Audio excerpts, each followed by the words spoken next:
Hello everyone, welcome back. David here. I hope you're doing well.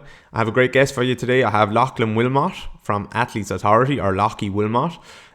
If you come to Ireland and you don't know someone's name, if you just go with John for a guy and Mary for a girl, you're going to be right about 30% of the time. And when I was in Australia, when I was in Sydney in particular, I lived there for a few years, and if you go with Lachie for a guy in Sydney, you're going to be right probably 30% of the time. I had never met a Lachie before I moved there, so lots of Lachies, but Lachie has been a massive influence, I think, on Australian S&C and now maybe S&C around the world over the last few years. He got to the very top of Australian sport. He's worked in the NRL and Australian football as well, so rugby league and Australian football, and got to the top with two serious teams there. And now he's working with, and he's the co-owner and he's the head of coaching, head of performance in Athletes Authority, which is an athletes only gym in Sydney. They don't take in any other clients. They rehab athletes and they train athletes, and that's it. And they have a big team, and they're working on like building a huge brand, to be honest. And we talked about kind of how they're doing that and how he thinks about that, and quite a detailed one, like down to the color of the floor in the gym, what athletes want to see, all that kind of stuff. So I think a lot of coaches, when they get into the industry, they would love to work with a professional team.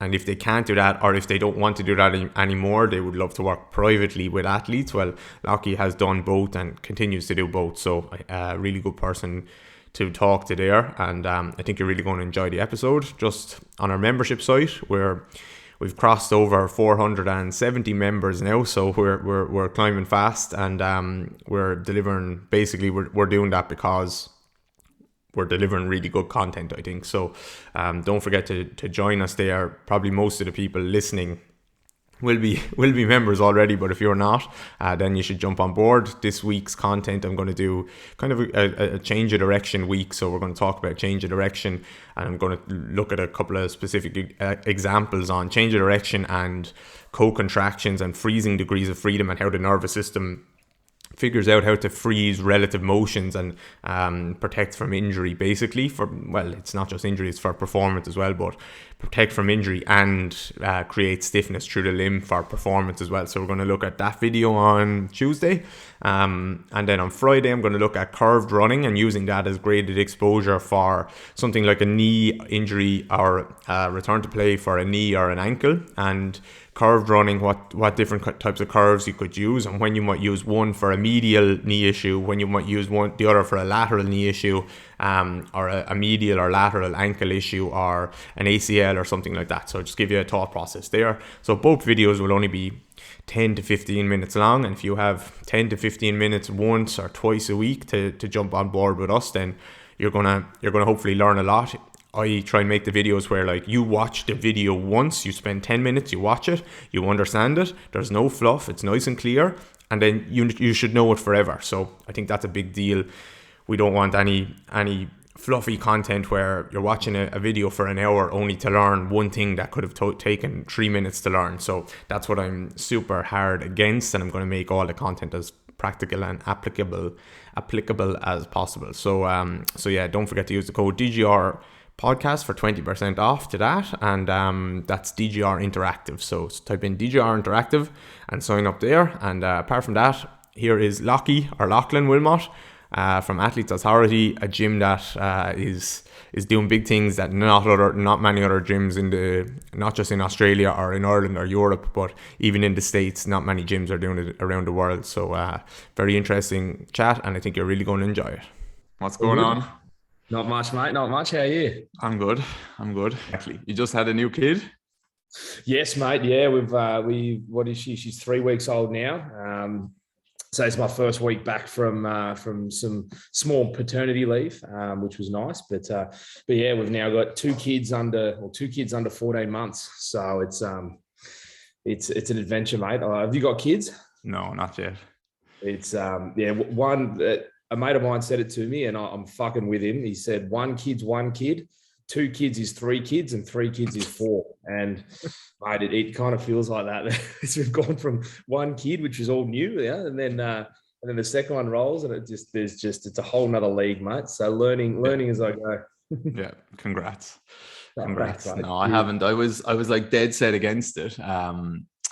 not ready. And then my brother had a child a year ago, and he's a legend. Like I actually realized two things. One, like how much hard work it is, because I actually didn't realize, because I minded him a few times and literally I could not take my eyes off him for 2 seconds. And then secondly, I realized like actually it's kind of cool at the same time. Well, mate, he's a comedian once said that that kids at 1 year of age are like a mini president, where you're the fucking security, but the president's trying to kill themselves at every opportunity possible.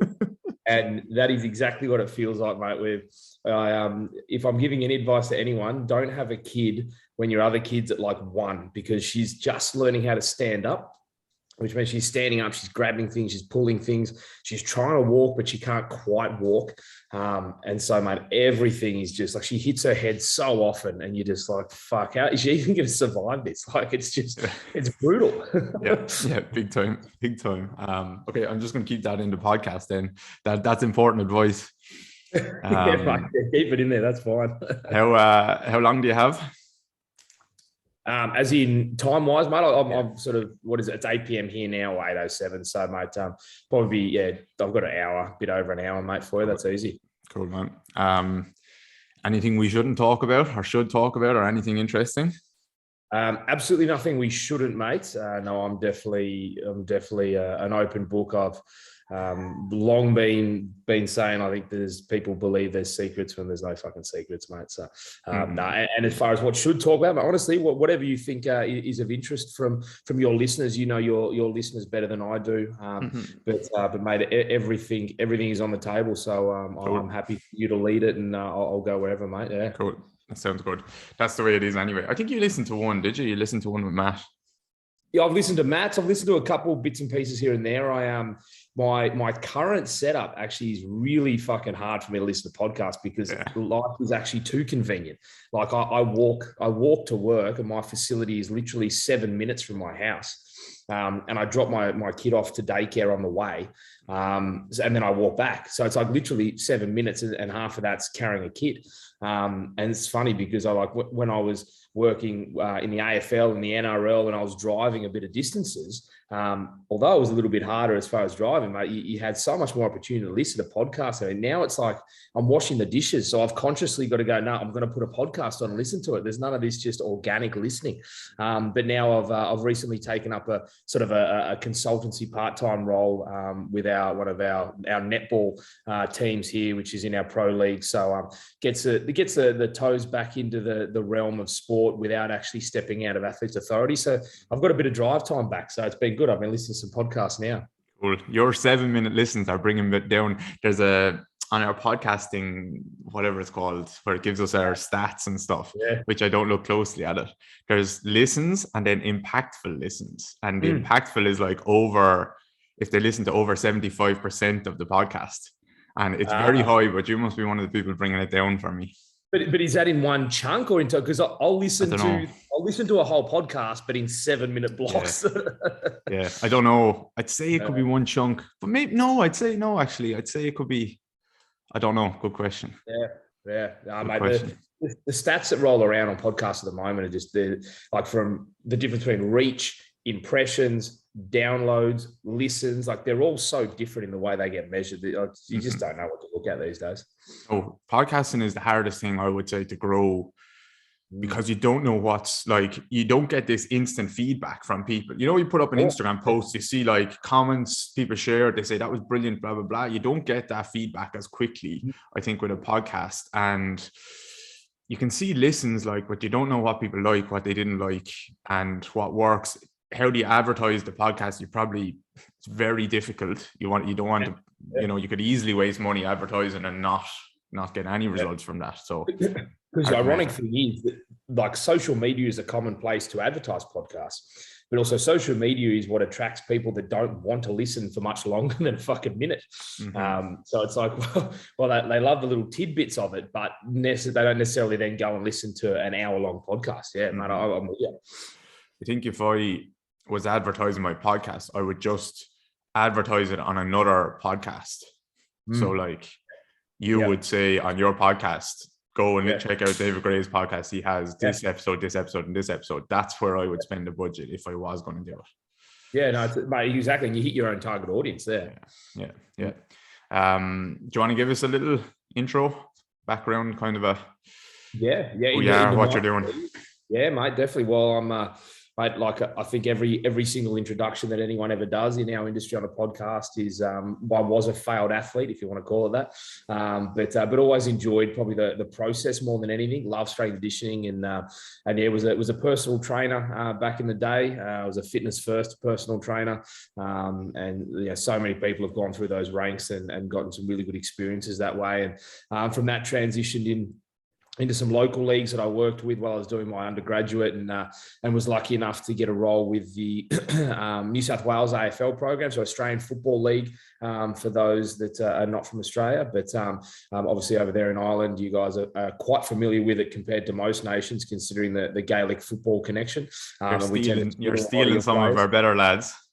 Yes, yeah, we do, mate. Yep, that's the joys of money, mate, and and then our kickers get stolen by colleges for their punting, mate. So it's a nice little round circle. So wherever the money is, but mate, yeah, loved working through that. That was what I grew up playing. So I really loved AFL.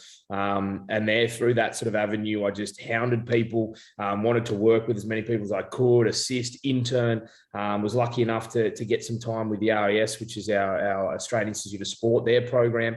And then lo and behold, the head coach of that program was the first employee of what are now called the GWS Giants in the AFL, which is an AFL franchise.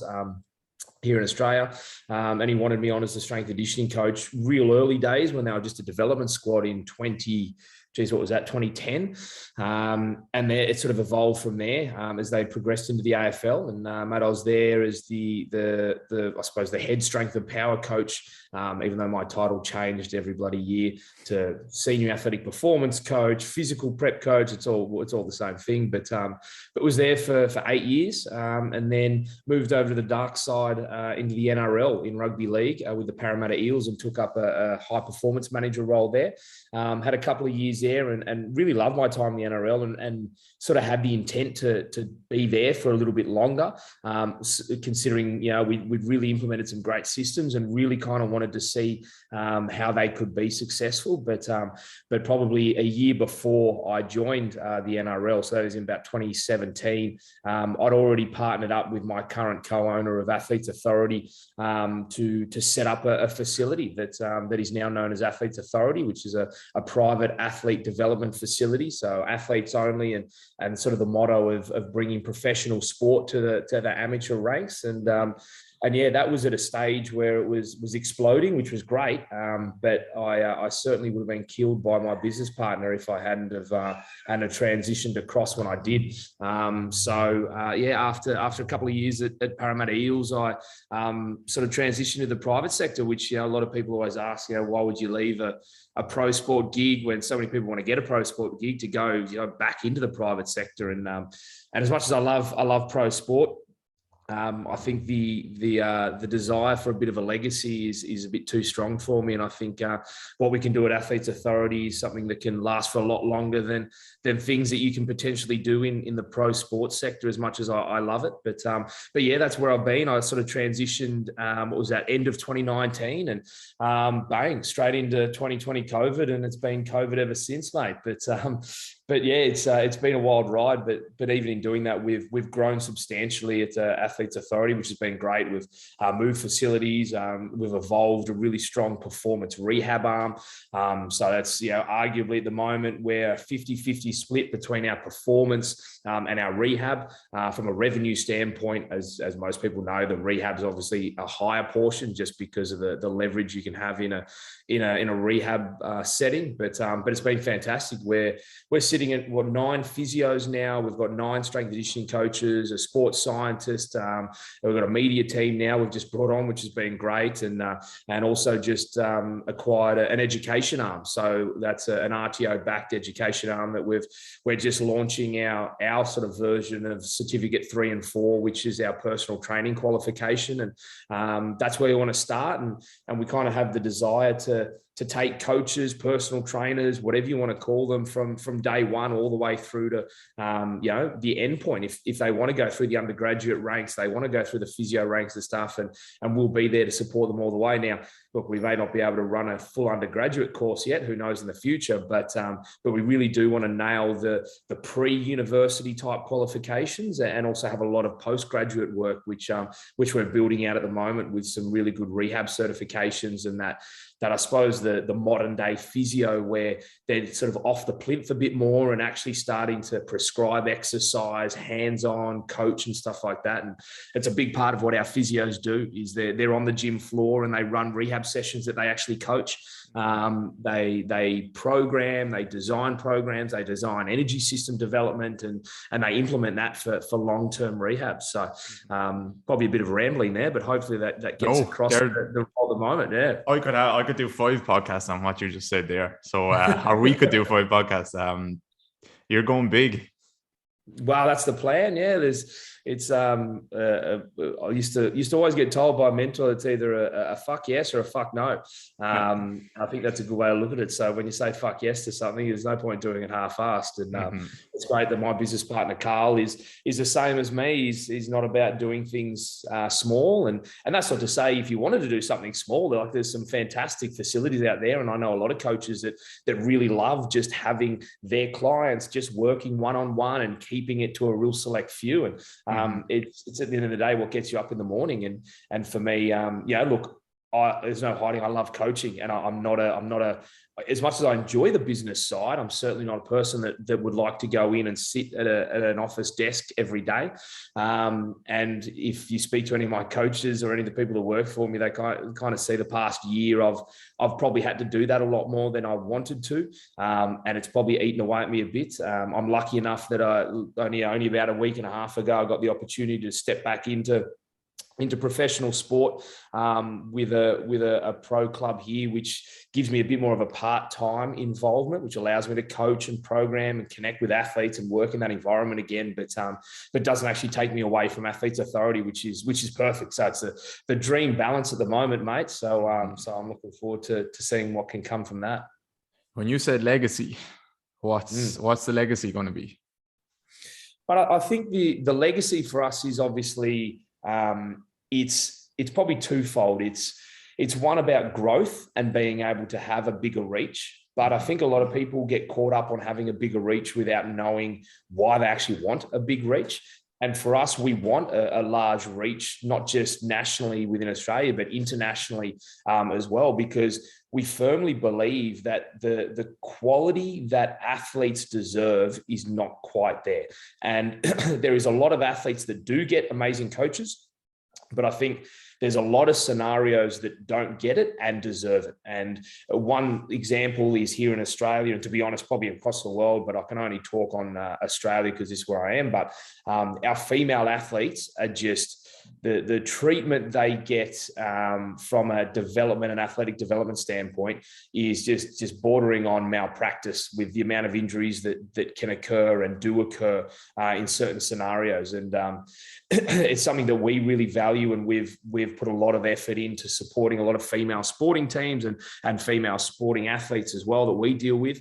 And the demands that get put on them without the support is unbelievable. So that's sort of one area, but that also then translates across to a lot of other areas, especially Australia, where we have a lot of social and amateur sports. My wife's American, and it's sort of from her when you finish college, you kind of, in America that is, you finish college, you're kind of done. Like, you don't really follow on with sport unless you go pro. So a lot of conversations I've had with her family or friends or anything, and you might say, oh, do you still play basketball or anything like that? Like, oh, no, I finished college, so I stopped.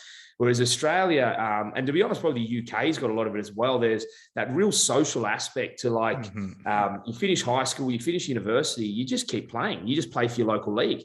And, I've played AFL with guys that are sitting into their 50s that still rock on down to training, kick the footy around. They then play on the weekend.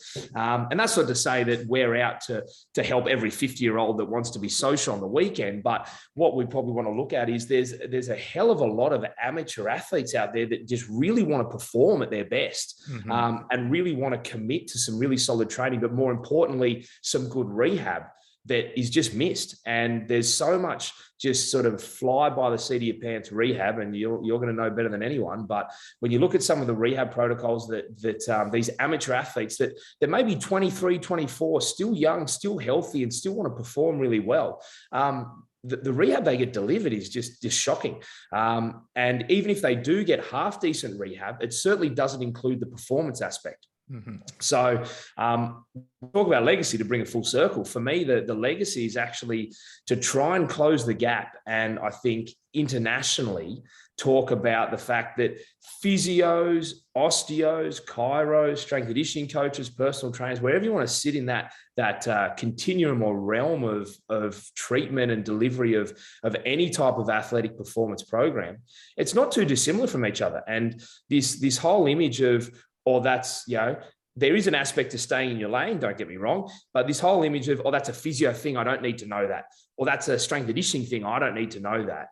I actually think it's a cop-out. I think a really, truly integrated facility, or at least environment, is where a strength and conditioning coach knows, and I'm pulling this number out of my head, but say 70% of what a physio knows. And a physio knows 70% of what an S&C knows. There's always going to be those aspects that each individual person is a specialist in and will obviously be the person to go to. But I find it ironic. I've heard a couple of people say this, that they talk about their facility or where they work is really integrated. It's a very integrated approach. And then they go on and say, I don't really know anything about that. That's the strength and conditioning coach's role. So when you say integrated, you actually just mean that there's a lot of different people within your facility. You're not saying your knowledge and your programming is integrated, because if it was integrated, then you should know quite a bit about that. And they should know quite a bit about what you do. Not necessarily enough to take your job, obviously. And we know from an insurance standpoint, strength and conditioning coaches are hardly going to put their hands on athletes where physios can. But I think the whole excuse of, I don't need to know that because that's a physio thing or an S&C thing or whatever it might be. And I'm using physio and S&C interchangeably. I know there's plenty of other things like exercise physiologists, athletic trainers, so I don't want to offend anyone there. But it is certainly something in my mind that integrated to me means that you're actually got a collective knowledge, not just a grouping of individuals under the same roof. I'm with you on that, 100%. I don't think deeply about like the legacy side of things. For me, I just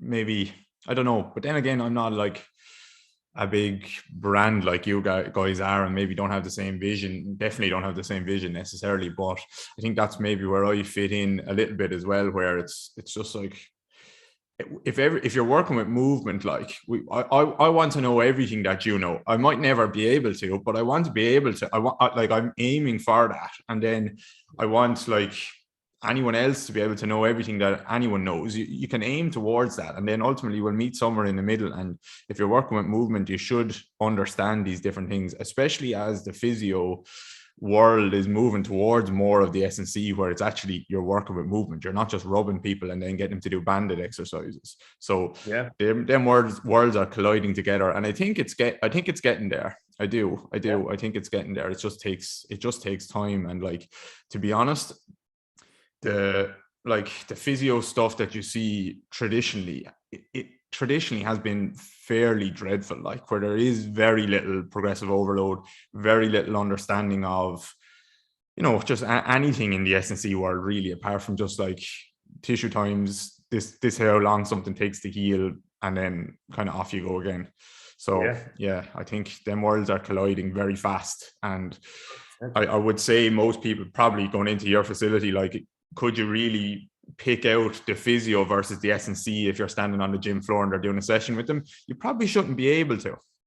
Yeah, unless they're on the table, of course, or whatever, It's 100% true, mate. I think we sort of joke around with a lot of our physios about the best way to get good at coaching our facilities, also to train in our facilities. So pretty much all our physios will train, and we don't expect people to be lifting super amounts and stuff like that. But I think getting amongst it and understanding how to move, how to lift, what the flow-on effect is, how, like, as simple as how does it feel to use a certain cable machine? How does it feel to set up things on our racks with our bars, with our plates and everything like that? I think is quite important, because then what the athlete's going through when you're prescribing it, and especially when you're prescribing things with different heights, different widths, where you then step onto a certain height of a box, you go, oh, that's actually really high, but I didn't quite realize how high that was when doing it. Because again, and to be honest, it's the same with strength and conditioning coaches. I say a lot, that's it's a bit harsh. I've seen quite a few over my years of people that have programmed, and you look at the program, you think, it just doesn't feel like you've actually done any of this, because the sensation of doing this in this order, or using this machine, or even the sequencing of trying to go from that end of the gym to the other end of the gym with 16 different bits of equipment, like, it's just not practical. So I think that's it's really important to understand all aspects of it. And it's something that's quite foreign to physios that have just been in a clinical setting, because they are used to being predominantly on the plinth. And then from the plinth, they just write down the list of exercises that they want the athlete, or at least their clients, to do. And they'll tend to do them not with them. They tend to do them at their local gym or at home or something like that. So the concept of coaching someone through a program is quite foreign as well to a lot of physios that have been in a very clinical setting. Yeah. You're coming at that from the S&C side of things. From my side of things, it's like, I'm saying, when I look at physios and did some of the treatments that they're doing. So I've had a shit ton of injuries from playing sport over the years, right? More than most athletes that I've worked with. I've had a lot of issues and stuff, and that's the reason I'm doing the job I'm doing. But so I can relate a lot of the time to a knee injury or a hip impingement type of thing, or an Achilles. Like, I can relate to it. That doesn't mean I'm any better or anything. I just can relate to it. So if a lot of the times I see a physio doing, like, it's just all, so take a hands-on treatment, and it's all hands-on, or it's all dry needling, or whatever it is. If that physio themselves got the injury, they would know that stuff, if they did that stuff on themselves to try and fix their own injury, they would know that doesn't actually really help in the long run, apart from maybe a little bit of help with symptoms. So, like, a lot of the time, that's what I'm seeing is, like, someone who never actually moved, never competed, never trained, and never maybe got injured. And so they never understood what a rehab process meant, because if they did, then they wouldn't just keep prescribing the same fluffy little stuff that doesn't really have any long-term effects. And you were 100%. Saying from then the S&C side of it. And it's, to be honest, there's probably a third avenue of that as well, especially in Australia. The UAI, or at least the university acceptance score, is so freaking high now, because demand it's as simple as that. The more people that want to get in, the higher it goes. Doesn't necessarily mean that it's a medical style degree in that fashion, where neuroscience and all these type of things are through the roof. But because of the demand of physiotherapy in Australia, the acceptance has gone through the roof. So often the people that get in are going to be definitely intelligent, and I'm assuming most physios are going to be intelligent, but it often also cancels out a lot of these people that have really good social skills. And I feel like there's a lot of physios coming out now that are very intelligent, almost too intelligent, if that's a thing, but their ability to connect and service athletes is shocking. Like, they don't connect. They're not good at the social setting side of things. They're not good at connecting on a deeper level. And at the end of the day, physiotherapy, and to be honest, anything within our realm of the industry, we're a service-based industry. Like, if you don't get excited about helping someone else, then it's going to be very hard to last. But on top of that, it's going to be very hard to connect with anyone, because they're there to get your help, and they want to value the fact that you're wanting to help them. And it's very easy to tell when people aren't. And I think there's getting more of these people that are coming through that very smart, high intellect, but just lack these social skills. Now, I know from a university standpoint, I don't know if they can interview everyone and then grade them on their interpersonal skills. But I do know in our medical side, that is becoming more of a thing because they were having this issue. So there's a lot of waiting on interview processes within universities to make sure that people can actually hold quality conversations and actually connect with individuals. And I think it's a massive part of our industry as well. Yeah, definitely. I bet you the physios would say, some of the physios would say, well, some coaches are lacking the intellect and have the social skills, and then so it's again, it's just meeting in the middle. Also, and you know what? It's true as well. Sometimes you get these real meathead style people that probably don't value the progressive nature of some of the evidence that's coming out and everything like that.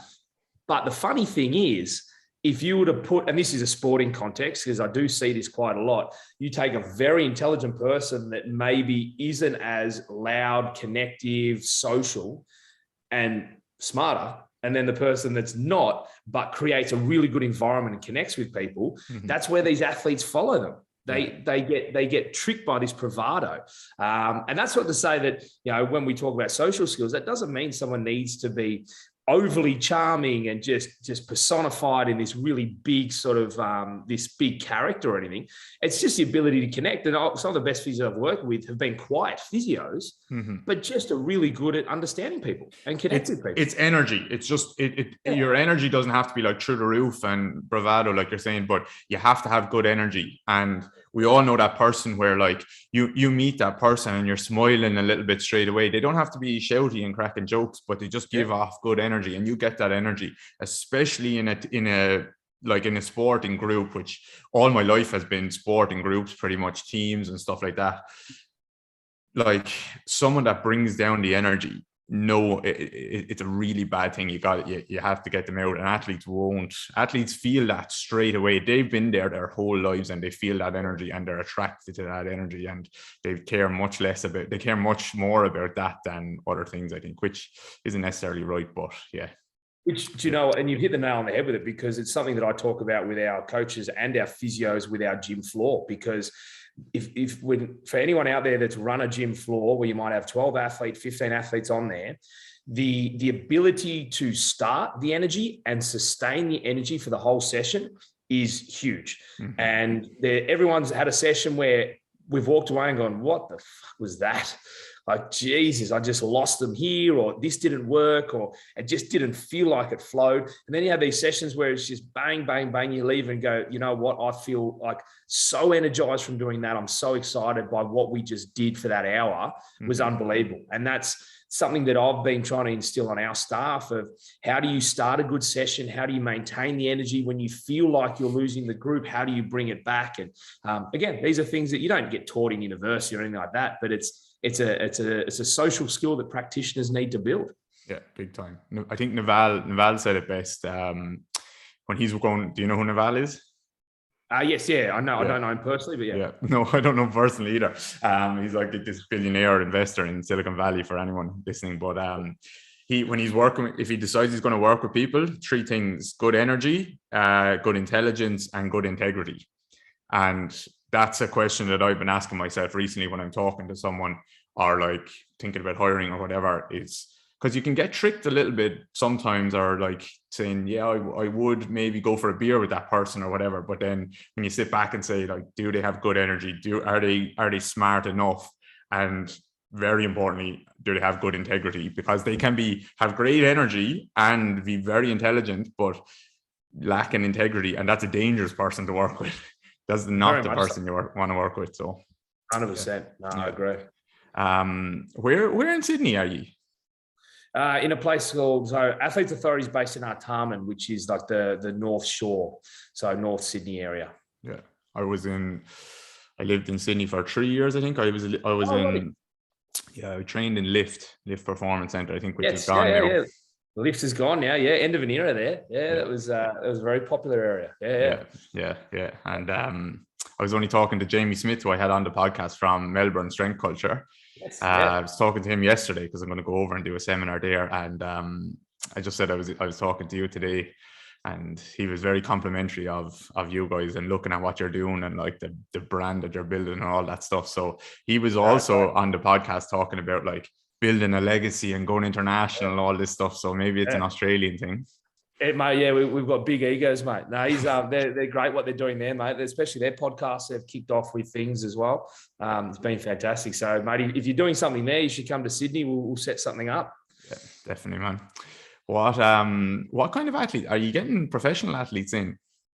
Yeah, so look, as a bottom line, I think most people agree with me when I say you don't make money off professional athletes. Now, in Australia, we don't have exceptionally long off seasons compared to, say, the US.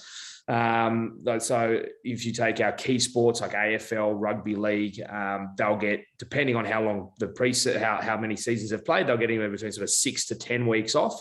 Yeah. But those get you 6 weeks, mate. They'll finish, they'll be drunk for 2 weeks. They'll go away for 2 weeks, providing it's not COVID. And then they come back sort of 2 weeks beforehand. And most of them aren't going to join a real athletic style gym to commit to a program. They'll usually just do some basic conditioning work, a little bit of weights, and then they start their pre-season. So we do get pro athletes that come in the off season to do just general training, to use our facility, connect with our coaches and stuff like that. But we don't charge them membership. All of our athletes are on 12-month contracts. So that's probably a unique thing of our environment, that we don't believe you can be an athlete in a couple of months. We don't believe athletes dip their toe in. And the culture we build at Athletes Authority, the culture we have, is that of commitment and that of people that when I'm lifting, because we do it in semi-private models, like I could be lifting next to a rugby league player, I'm a hockey player, and then next to me is a netballer. But the difference is that we're all committed and we all want to get better at our sport. That's the whole reason for us being there.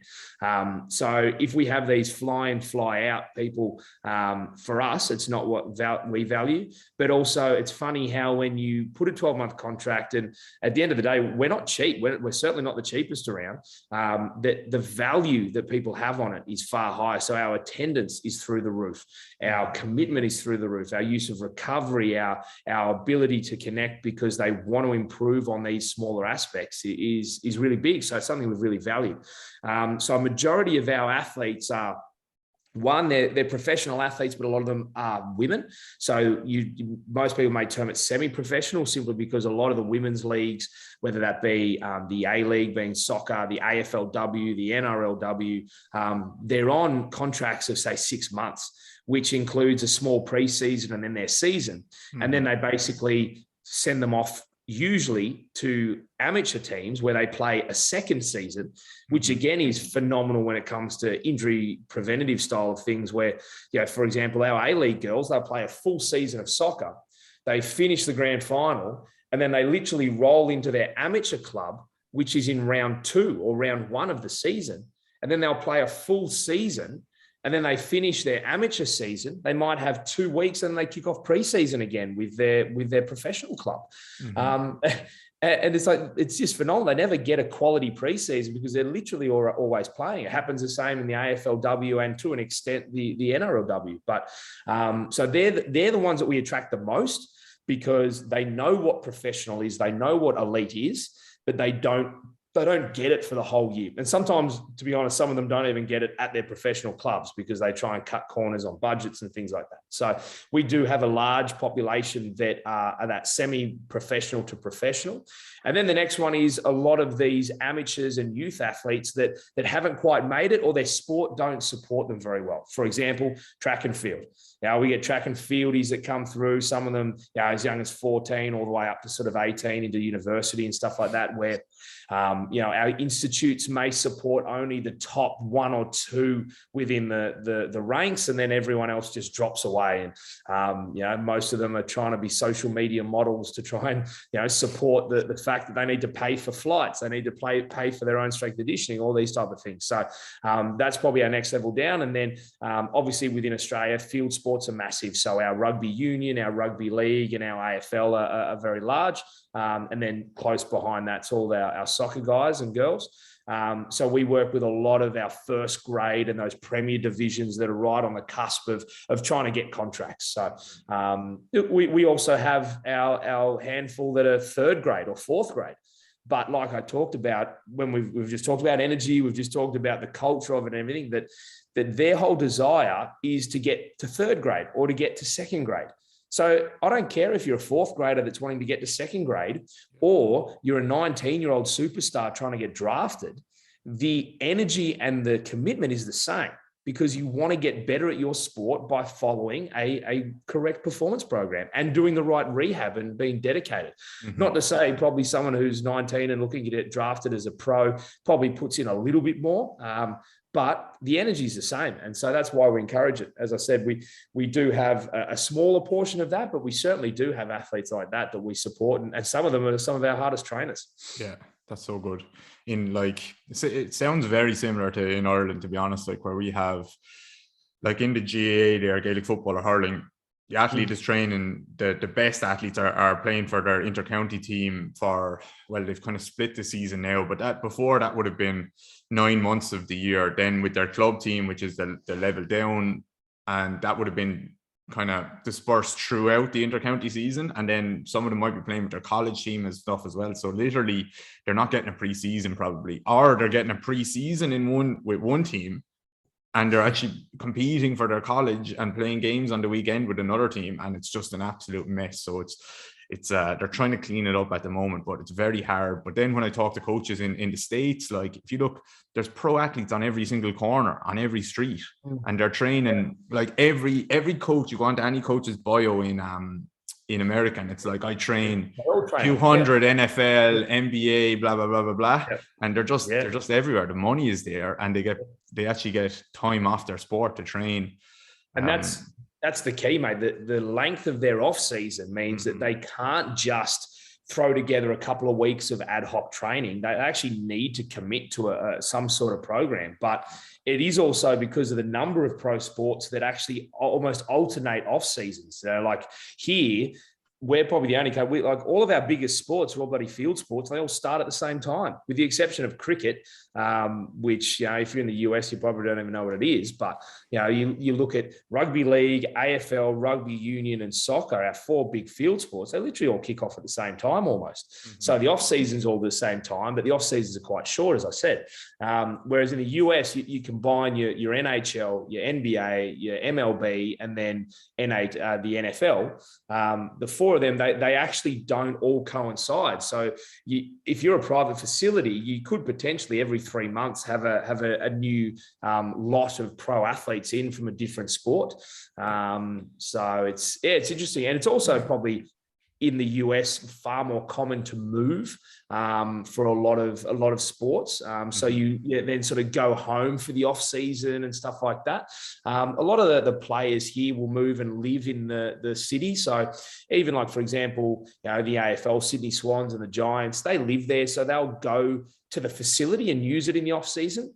So if they've only got 2 weeks, they're probably not going to go somewhere different. They'll just go to the gym that's at the facility, use the facility gym with a couple of other players, and they do that for 2 weeks leading into the start of preseason, because preseason's so long for us as well. So they've got the time to get good. With some of the preseasons are 12 weeks in length, 13 weeks. Like that's a long time to get fit.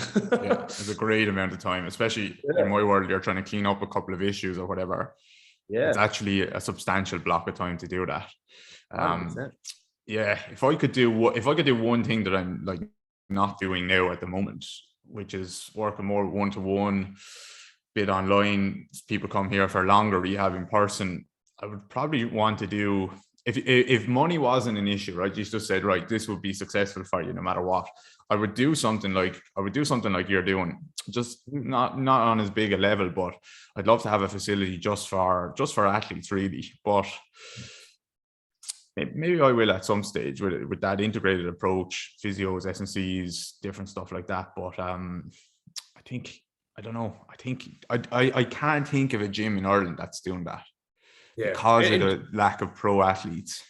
And it's funny because a lot of, I'll put it this way, there's really no other facility in Australia that is pure athletes, that only has athletes. Most facilities will do general pop and athletes. And to be honest, when we started, that's what we were. That's how we evolved. We were general pop. And we kept telling ourselves, like, can we really just do athletes? Is there a market to be able to just do athletes? And we even started with the slogan, and I'm sorry to offend anyone that's got this slogan because it's probably popular. It's anyone can be an athlete.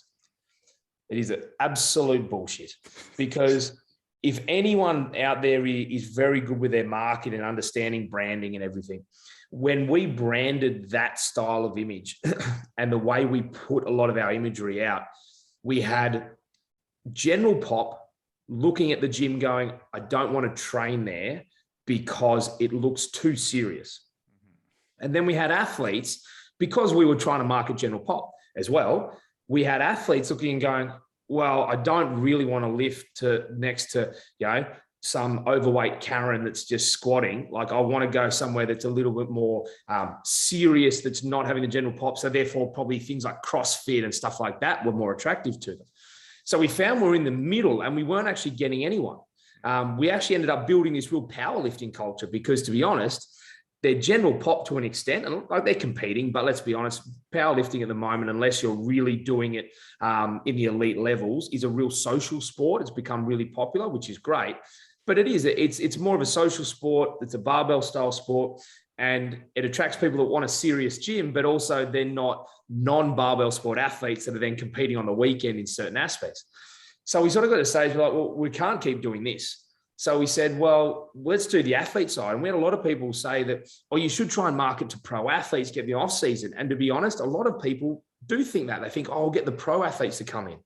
Having worked in pro sport, I knew that the one person that was not going to pay to come into a gym is a pro athlete. So straight away we said, well, we can't make money off pro athletes, so don't even bother trying for it. So we went, well, the market's got to be these people that want to try and make it, these people that we need to tell them and show them how they're missing such a large aspect of what they need to get to the professional ranks. And obviously leveraging the fact that I was in professional sport, we could always come from that place of authority, forgive the pun there, but the authority of saying that, well, this is what I've seen in pro sports, and this is what would be great for juniors and amateurs to be able to do. And we just bit the bullet. And to be honest, it was over a couple of month period, we literally cleared out all our powerlifters, finished them, cleared out all of our weightlifters, finished them. We canned all of our general memberships, finished them. We put them to such tiny hours they could only come before 5 a.m. or after 9 p.m. No one wanted it. Easy, they're gone. And no word of a lie, we skimmed ourselves straight back to just the athletes we had at the time, and then pushed the marketing for athletes, testimonials for athletes.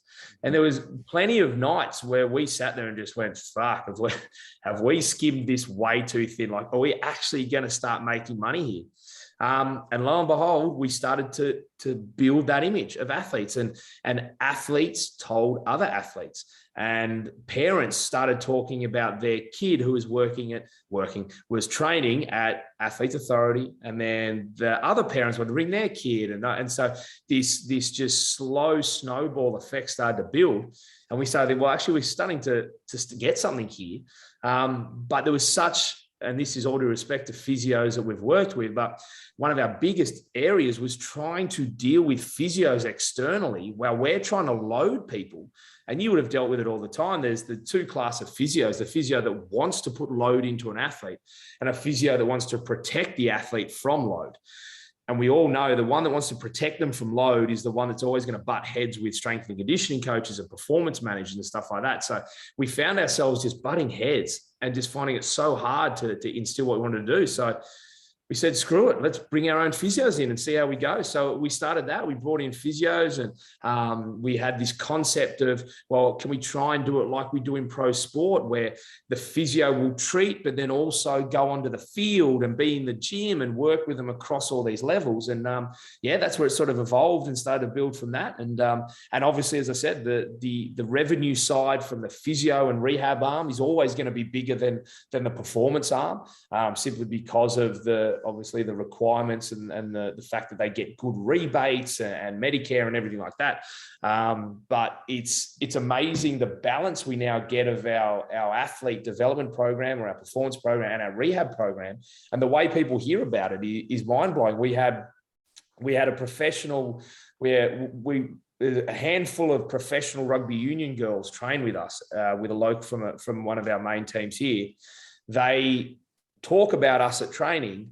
One of their people that got injured, did her ACL, was in the hospital, and she hadn't even come to us. And there was a junior girl there who played touch football and had done her ACL, and the father and mother were talking and going like, what do we do from now? And they were talking to the surgeon now, and the surgeon said, you'll need to find a good physio to do some rehab. We have some connections here and stuff like that. And they had a bit of a chat, and this girl from the rugby union team heard, and then sort of opened the curtain and said, to be honest, if you're going to go anywhere, you've got to go to Athletes Authority. And they ended up coming, signed up.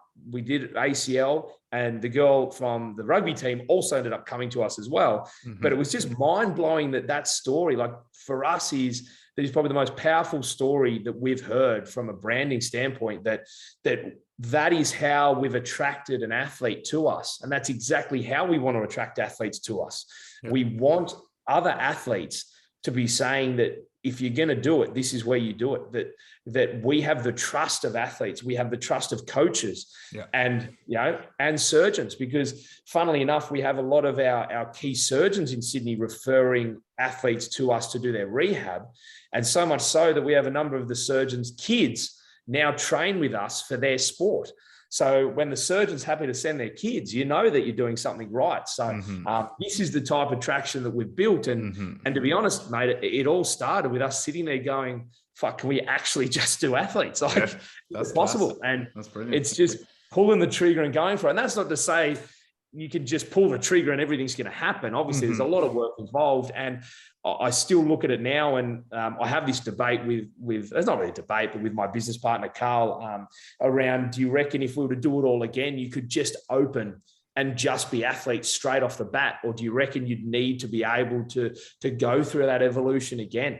I don't know the answer, to be honest, personally. But I think now with the branding, and to be honest, maybe because people have seen that it can be done, potentially it can be done by another brand, because hopefully coaches and athletes have started to recognize the importance of it. Because that's the biggest thing. It's not always having the place to go. It's knowing that the population believes in what you're doing. And I think over the past 5 years, we've seen a big shift in the athlete and coach population to understand that this private sector is a place where you can do proper and full-time, I'll call it full-time, strength and conditioning.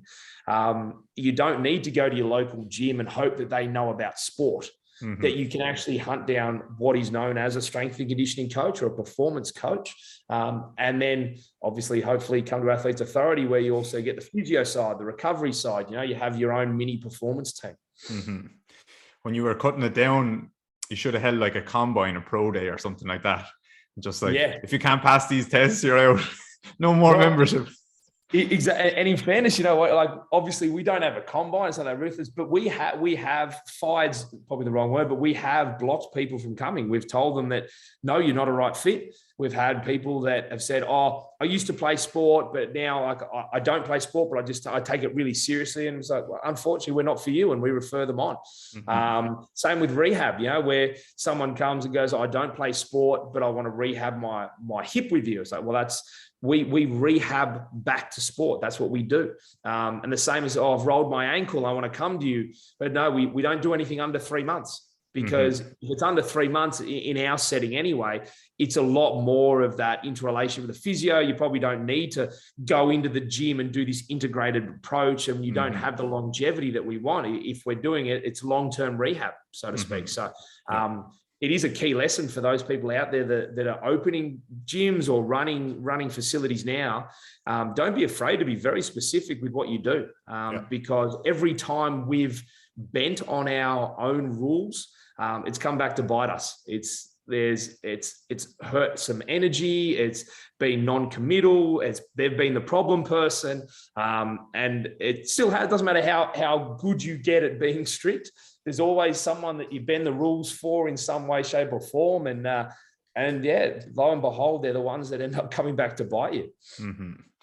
Is there anything commonly that you're rehabbing now, or more commonly rehabbing? Look, our biggest one is ACL, without a doubt. We have a huge number of ACLs of all different grafts. So we're probably the most, again, this is not the most common, but the newest trend we're starting to come through is the non-operative ACL, working around certain bracing techniques. We've been working with one of the surgeons here that's been, one of the physicians that's looking at bracing protocols and stuff like that. So that's probably the most interesting thing that our rehab crew and our physios have been looking at is looking at that ACL healing and seeing the turnaround and the timelines of that type of work. Other than that, there's probably, we have a major ACL interest, and then we have shoulders, we have ankles, we have a few hips. We have, especially with our junior athletes, we do see a number of those stresses. We see lumbar stresses, we see shin stress, which is probably the hardest one to play with, as you can imagine, like dealing with parents, dealing with school, state, rep, all these different things that they want them to either play for or run for. That's been a balancing act. And look, it is also the same as when we have our juniors in our performance program. The old story of, we say we think they're doing too much. We've got to reduce their load. We've got to work out the priorities. We've got to work on this. And then a couple of months later, they're like, oh, my back's quite sore. Like, it just feels like it's really sore. And you think in your head, you're just like, crap, like this is big red flag straight away. And it turns out they've got either a stress response or a full-blown stressy, depending on how long you waited. But that at the moment is probably our hardest thing to deal with is how do we get a little bit more impact with parents and other coaches to understand that it's not just something you can sweep under the rug. Like, these kids will start to break down. And then the annoying thing is, it's usually around that 15, 16 mark of age when they're actually, like, that's the pinnacle, when they've got to kind of be involved, like, especially in AFL. Like, you get drafted at 17 and 9 months or 18 years of age. And to be honest, if you're not drafted, it's bloody hard to make it through the secondary ranks. So it's ruthless. But if you're not available at the right time to be seen by the right people, it makes or breaks your career. So the last thing that you want are these kids getting these long-term injuries around the 16, 17 mark. Stage, and you're like, oh. Send them over here. Send them, the people, like the kids that don't get drafted, send them here, get them to play football for 6 months, and then they'll get drafted over. Exactly. Yeah. If they impress in the Gaelic leagues, and the AFL will love them. Yeah. Exactly. Technically, they can be a Category B rookie, a nice little international. Oh yeah, exactly. The is that, so you're rehabbing so many different things there. Is that where, like, I think you have a sand pit? Yes. An air track, your little amplitude boxes and stuff like that. Yeah. Anything else? Yep. Any other things I'm forgetting? Oh, mate, we've got everything. No, I know you do, yeah. We try and have a good range of things, but yeah, we have, look, it's being completely transparent. It's a twofold. One, it's amazing to be able to have the ability to do what we want at any time. If you had a facility, do you need a sand pit? Obviously not. Do you need an air track? Obviously not. Do you need amplitude boxes? We sell them, and I'm going to tell you, obviously you don't. But what it is also very powerful is, at the end of the day, when we bring athletes through, there is an aspect to the same as why colleges have, like Division I colleges, right? They don't need, like, Oregon Ducks don't need gold ducks hanging in their bloody foyer. They don't need that. But guess what? It has an image to the athlete, and it's that authority that speaks to them. For us, not as much our general, like our athletes that come in as 19, 20-year-olds. Obviously, they still like to see that there's every opportunity there. But what it does do is it really sets us apart for our junior athletes, because a lot of our parents and junior athletes have been not scarred, but they've certainly been exposed to the personal trainer that says they can help them. And then they just bulk them up, or they just load them incorrectly and stuff like that. So a part of what our facility does is not only provides the best place that our coaches and our rehab physios can implement anything they need at any time, it also allows us to give the image and show the parents we're not a gym. Like, we are a performance facility.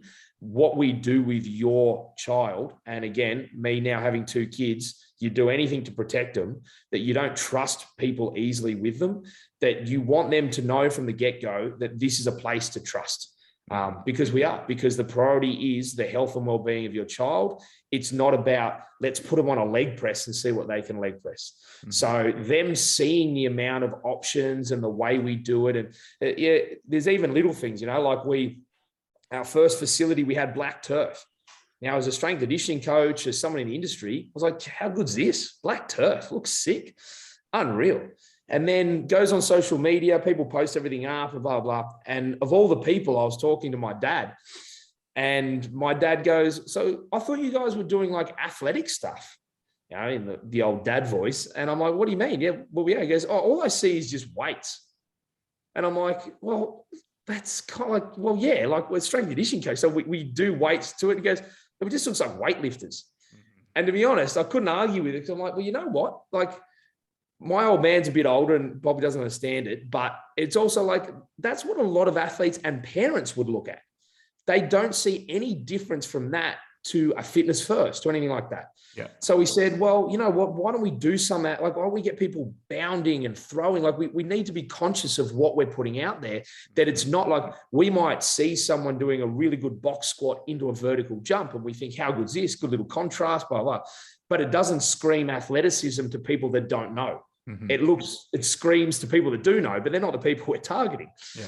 And then when we started doing this pushing and bounding and everything, I again went back to the old man. I go, do you reckon it's better, like the jumping and pushing on the turf? And he goes, what do you mean the turf? He didn't see it. And I go, the turf, like the AstroTurf. Like, you don't have AstroTurf. And he has walked through the facility. And I said, what do you mean we don't? Like, it's there. And he goes, oh, I didn't even know because it was black. And I'm like, you know what, mate? Again, I think you've hit the nail on the head. So when we went to the new facility, we said, you know what? We have to speak to what people feel, and we want to evoke the emotions that we want them to. So guess what? Turf is green. When you see turf, you think, when you see green, you think turf, you think athleticism, you think field sports. Boom. Guess what? Green turf. Track, you think of that ugly Mondo look, and I hate the color. I hate it. But guess what? That's what you think. So guess what? We have a track, and it's the color of what Olympic track looks like. You could have gone a cool blue, or we could have done something else, but that's not what screams track. That's why we put it there. So these little things are things that we learned well in our first iteration. And I said, sometimes it takes a simple comment from your old man saying, you don't have turf and all you do is lift weights, to go, well, you know what? We probably need to change what we're marketing. And it's a bit of an analogy for everything we've probably done over the past 12 to 18 months of really making sure that when we talk on social media or on any content stream, and this is the same for when we talk with our clubs, that we're not talking to strength conditioning coaches, even though a lot of our education is, and we do have certain things that obviously appeal to strength conditioning coaches and physios, but we need to evoke the emotion of the people that maybe don't know that they need it. We want to set ourselves apart and show that we're different to a gym or anything like that. So that's probably one of the biggest things that's sort of come across in a lot of stuff we've done recently. Coming back to the same as the sandpit, we have a sandpit. So the reason we got the sandpit was because we had a big loading dock, and it would be really expensive to put a floor over the top to remove it. We didn't want a huge loading dock there because all it does is people store stuff in it. It looks terrible. So we first thought, well, why don't we fill it as a foam pit for jumping? And we're like, I don't know if it's deep enough. And then my wife said, she used to do gymnastics, and she goes, when she did gymnastics, every month or something, they all had to clean the foam pit out. And there's always a dead rat at the bottom of the foam pit. I thought, that is not something I want. So he said, well, how much is it going to cost to put sand in there? Make it a sand pit. We can use it for some really good footwork. We can do it for some contact drills, wrestling drills. We can use it as a long jump position. And we're like, surely it's expensive. But anyway, 9 tons of sand, and it cost us $280. Yeah. Boom. There you go. Simple as anything. Dumped it in. We shoveled it all the way through, and lo and behold, it was a great result. And it's sort of out of not out of necessity, but more out of just, elimination of other options. But again, it's been fantastic. It's a fantastic adjunct to what we do. Certainly something we could easily train people without, but it certainly adds to what we do. Yeah, it's nice to have options. Like in Matt's podcast with the plyometrics, like he was saying how he doesn't use any props for anything. It's just like old-fashioned jumping and different variations, moving in different ways, whatever. And like, I think that's great. And I kind of subscribe to that as well. But it's still like, you look out into our gym, we have different boxes and different stuff, because I think especially in the rehab world, it's nice to have options. You have a shin splint person, like they might be able to jump, but they can't land or whatever. So, so many different options.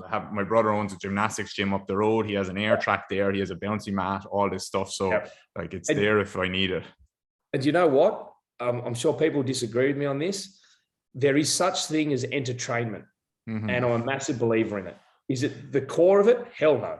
But if anyone out there works with youth athletes or children, they ain't doing the same exercises over and over. You need to stimulate, you need to challenge, you need to have unique options that they can get enjoyment out of and somewhat be entertained to build a good stimulus and to build engagement. And that's not to say they should be doing bloody Ninja Warrior courses every session. I also do not believe in that side either. I think there needs to be good play, good structure, all molded together nicely. And that's where things like the air track, the sandpit are really good things. They're, some of our coaches use that as a reward. It's like, we'll do these 3 things and then we get to do this drill in the sandpit. Like, oh, how good's that?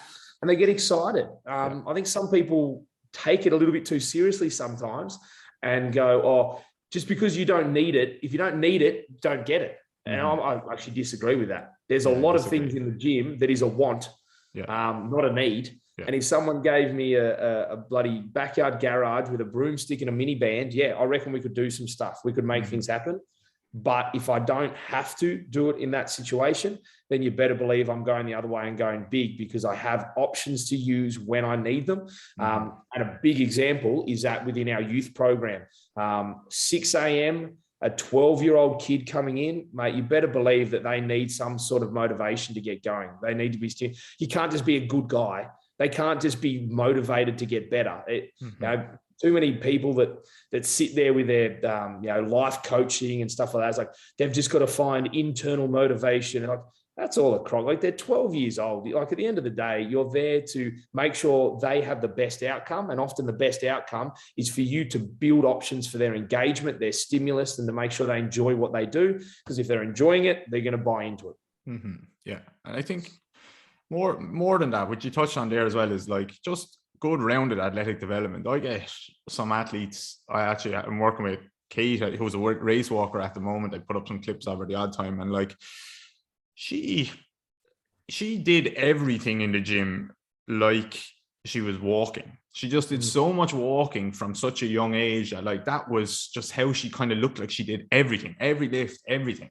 And we just started throwing medicine balls, like plyometrics. She doesn't need to jump in her sport, just lifting in different ways. And like, it was very uncoordinated in the beginning and gets better so quickly. And her walking feels better and everything looks better. And she's just a more well-rounded athlete. So sometimes just because you can't measure the stimulus, like, okay, you actually put on 5 more kilos on the bar, or you got an extra couple of reps, that might not be the be all end all of the time. It's important to have that nudging forward, but I think this year, probably last 12 months, I've gone big on that kind of rounded athletic development and exposing people to all these different tasks and skills and lifts. And I think that's a very valuable thing to have that mixture involved.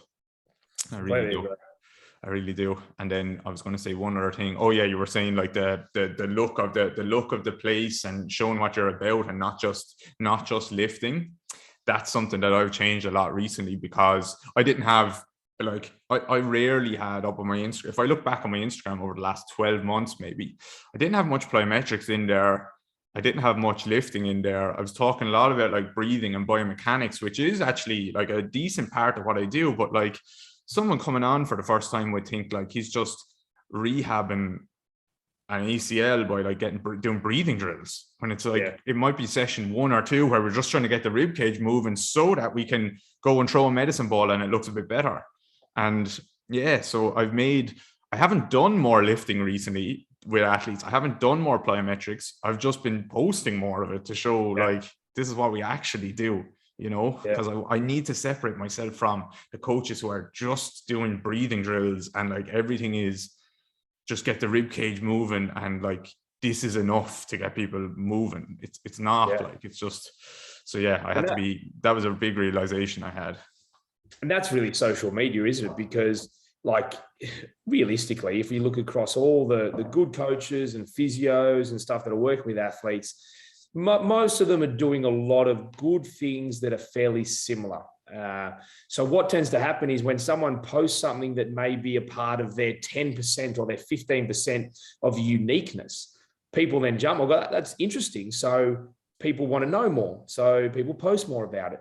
And like you said, you can start to build this thing, is that if you use the example of breathing, if you have a lot of people engaged because they may not have done it before, you're innately going to add a little bit more, add more. And then before you know it, it could have been months. And you're like, geez, all I've been doing is breathing stuff.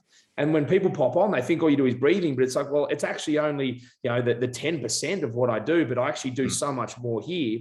But because it was a little bit unique, people engage with it more. Therefore, I felt like I needed to educate people more. And people love to categorize people into that, isn't it? Like it's no one's, he's a strength and conditioning coach anymore. It's like, he's a hamstring guy, or he's a breathing guy, or, they've all got that thing, when realistically it's potentially just the 10 or 15% of what they do that happen to be more engaged because it was a little bit different at the time. And people just peg it that way. So. Exactly. I presumed people knew like that I didn't need to post a picture or a video of a back squat to say like, okay, you're rehabbing someone's knee, like you want to get them squatting. But actually, then I realized, no, you do.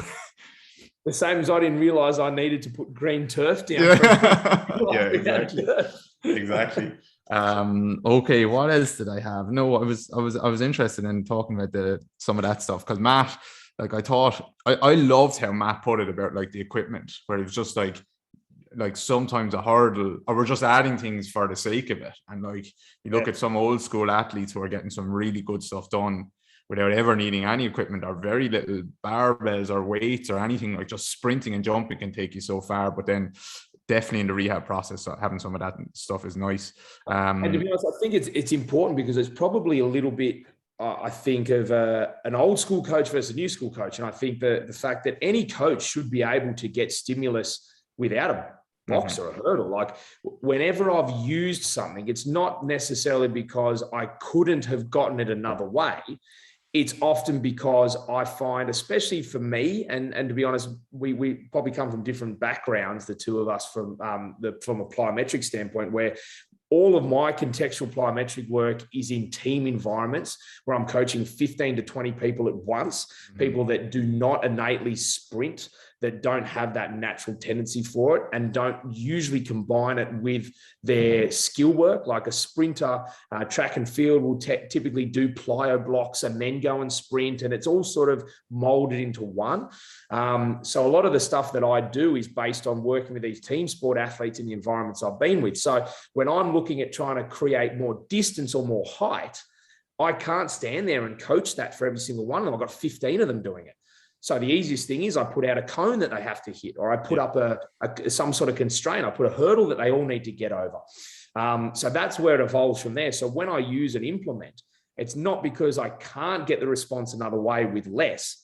It's because it's easier in the environment that I'm in. And that's going to be different for everyone. Whatever environment you're in, you're going to start to use your best options and whatever it is. And if you're in an environment that you're working with someone that's used to doing plyometrics, or you can work one-on-one with them, then you can do it however you want. And that's, at the end of the day, that's where there's many roads to Rome, and everyone's a little bit different in the way they do it. And the athletes you work with are going to be different in the way that you do it. Yeah. So I think it's the premise of that is true, that coaches need to be able to do that. And if they can't, there's probably an issue. It's the coaches that sort of see things superficially and then just go, well, I'm just going to do box jumps because that's what I've seen on Instagram. When in actual fact, a box jump is arguably the lowest form of jump training that you can. My box jumps that I use are for very young people or for in-season athletes that I want to deload landing. Yeah. So people say, oh, I saw Lachlan do a box jump with a $1 million player. And so that must be a really good exercise. Like, well, no, it's just for that team sport athlete that has sore as hell patella tendons because they've just played a game on the weekend, but I still want to get something. That's the stimulus I'm going for. But there's as I said, there's a thousand ways to do it, but it's always contextual, and some people miss the context. Yeah. Very well said. Last question for you. You're on a desert island. You have a week there. What 3 people are you bringing with you? Can't be family. Preferably like in the industry or people that you could coach with, not just someone that you go for a session with. But yeah, it doesn't have to be strictly coaches. Like it could be a business person, it could be whatever. So if I'm stuck on a desert island, it's actually a bloody tough question here because people like a Jeff Bezos and Elon Musk, I think would be amazing to have dinner with, but I reckon they'd be annoying as hell to be stuck on a desert island with because I think they're just so eclectic. I reckon I'd probably not mix with them very well after about a week, like dinner. That's why I don't ask about dinner. A week is a long time. Yeah, it is. So do you say just for a week, was it? For 1 week? 1 week. Okay, yeah. So I think it would have to be, I think someone like a Michael Jordan would be one from an athletic standpoint. I would love to spend some time understanding how he probably more so went between sports and then went into a coaching role. I'd find that very interesting, I think. I'd have to have someone from the industry. I think I'm trying to think. It's very hard to get some because I don't think there's one person that I just would solely have. But I really think probably an Al Vermeil would be someone that I would like because I think the coach like that has seen so many variations of things that being able to pick the brain of someone like that for a week around how many things they've seen happen and fail. I just think they've seen it go around so often that sometimes when I see new things come out, I just think of someone like an Al Vermeil that goes, oh, I saw this 20 years ago or 50 years ago, whatever it might be. And I just like, I think that'd be powerful. And to be honest, the last one, I would actually probably go Jason Statham. I'm a massive Jason Statham fan. Because you have the same haircut. Well, yeah. Do you know what the stupid thing is? So many people go, oh, you look like that Jason Statham guy. I'm like, no, I don't. I've got a shaved head. That is exactly the only thing that looks like him, and that's where it stops. But I've loved him since Lock, Stock, and Two Smoking Barrels, one of the originals, and I think he was ripped off not getting Bond. But I think he would be an absolute blast to have. So I think probably those 3 combined. I don't think he's a Bond. I don't. I think he's too cheesy. Yeah, I don't think he's a Bond. You're saying Bond's not cheesy? Bond is cheesy. No, Bond is cheesy, but he has. I think he's done too many like cheesy films where it's just like I'm just this guy who goes and kills everyone and beats the shit out of everyone, and Bond has done that too. In fairness, I'm not disagreeing that, but I'm probably I feel like Daniel Craig could have been a good Bond, but they've delivered him terrible movies. I feel like he's been ripped off by the writing and the directing of some shocking movies. Yeah, I like Daniel Craig. I think he was a decent Bond, but the movies weren't great. Yeah. And the last movie was terrible. Thank you. Yeah, I'm glad you. Oh, very poor, very poor. Yeah. Where can people find you? Mate, me as an individual, Instagram's probably the easiest, performance coach _Wilmot. And then Athletes Authority is at Athletes Authority, all one word, on Instagram, and anything else you want can sort of get through that, the website and everything like that. Thank you very much. Thank you. I appreciate it, mate. Great chat. Yeah. Anything else? Any other words of wisdom, or are we good? No, mate. I think I've spoken enough for tonight, and hopefully there's some takeaways for people. No big wisdom ideas, mate. I'll leave it there for the night. All right, brother. Thank you. Cheers.